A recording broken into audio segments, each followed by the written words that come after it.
Ever heard of a Roman emperor who also dabbled in a bit of philosophy? Yeah, get ready to meet Marcus Aurelius because in this deep dive, we're really getting into his surprisingly relatable work, Meditations. And what I think makes meditations is so interesting is it's not like this huge philosophical statement, you know? Right. It's actually just a collection of his own personal notes that Aurelius wrote, often while he was in battlefield tents and on military campaigns. Can you imagine jotting down these bits of life wisdom while you're literally on the war front?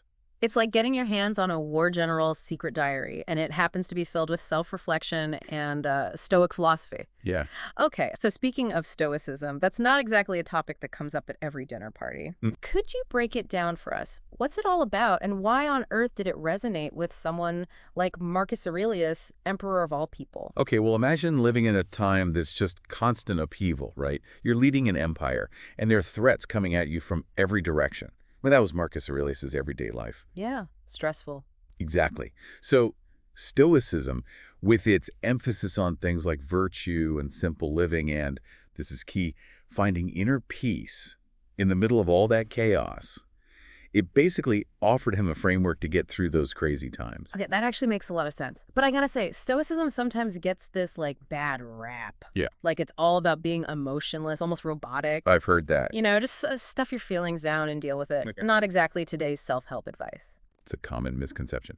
But Stoicism isn't about suppressing all your emotions. Not at all. Okay. It's about acknowledging your emotions, sure, but not letting them totally control you.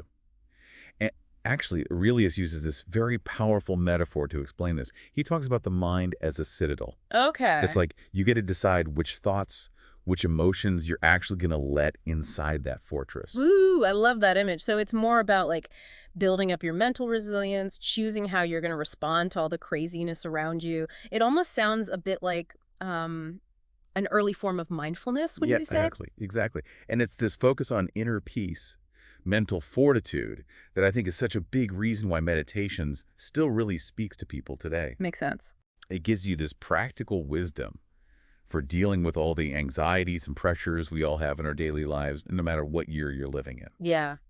Yeah, like, oh, okay, we might not be Roman emperors facing barbarian invasions, but we've got our own versions of chaos to deal with these days. Right. Now, there is one part about Marcus Aurelius and his, time as an emperor that's kind of tough to reconcile with this whole, like, philosopher king persona. Yeah.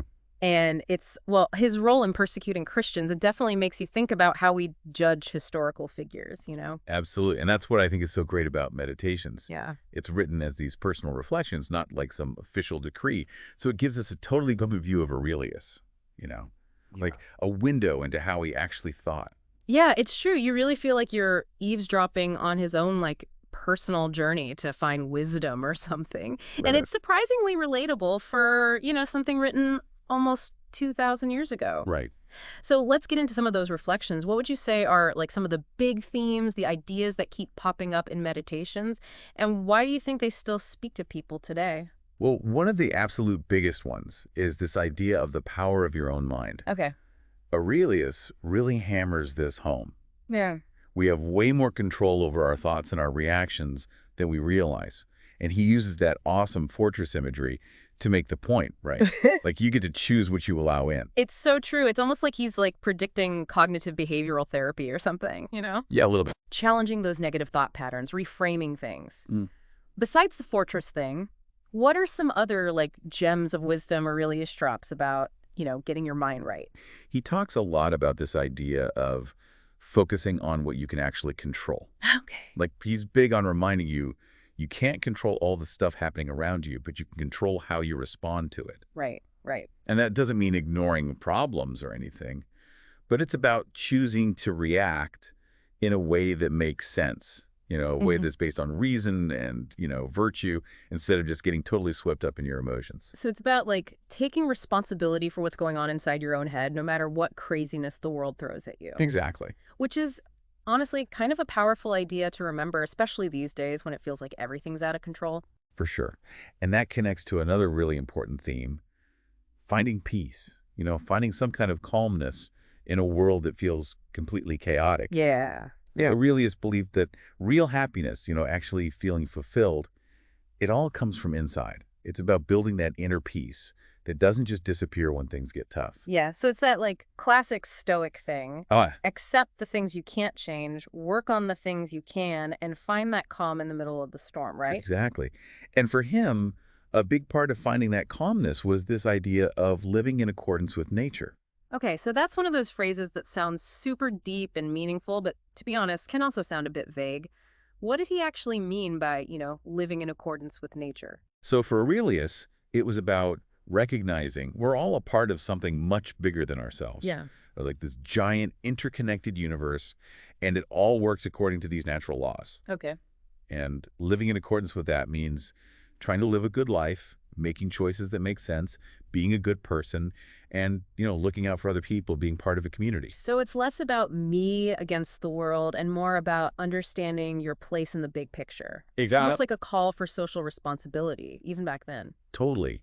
And what's really amazing is that Aurelius didn't just apply these ideas to his own life.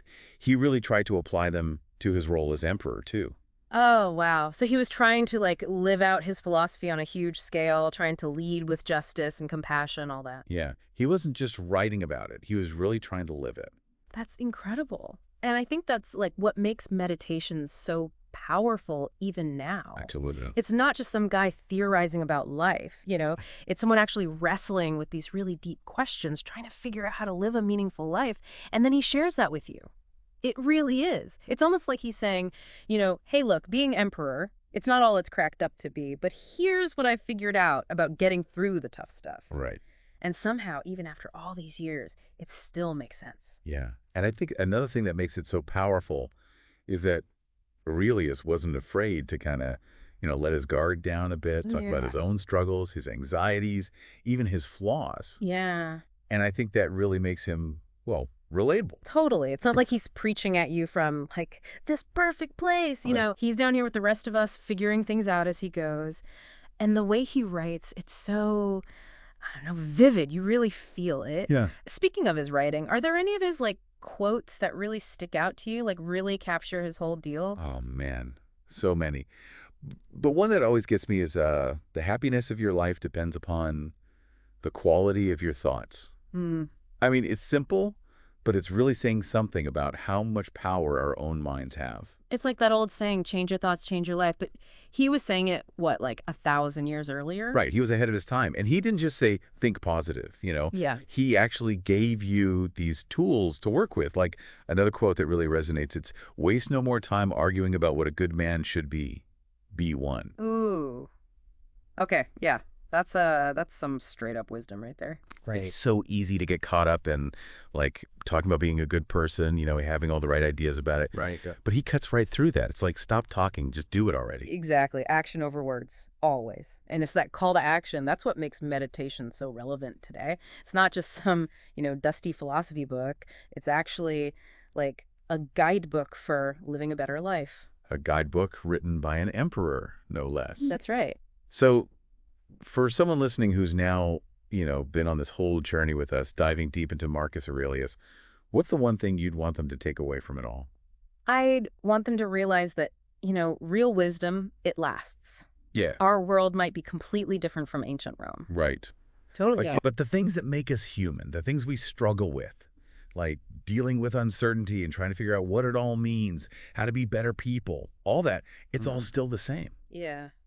Makes you feel a bit less alone, doesn't it? It really does. And meditations gives us this like roadmap for dealing with all that stuff. Yeah. With, a bit more courage, a bit more wisdom, a bit more peace. Yeah, like remembering that even an emperor, someone with all the power in the world, still had those same doubts and fears and uncertainties, but he found a way through it, and maybe, just maybe, we can too. So next time you're facing a tough choice, feeling a bit lost, or just need a bit of wisdom to get you going, think about Marcus Aurelius. His meditations, it might just be the thing you need. Thanks for joining us for this deep dive. We'll see you next time for another adventure in knowledge.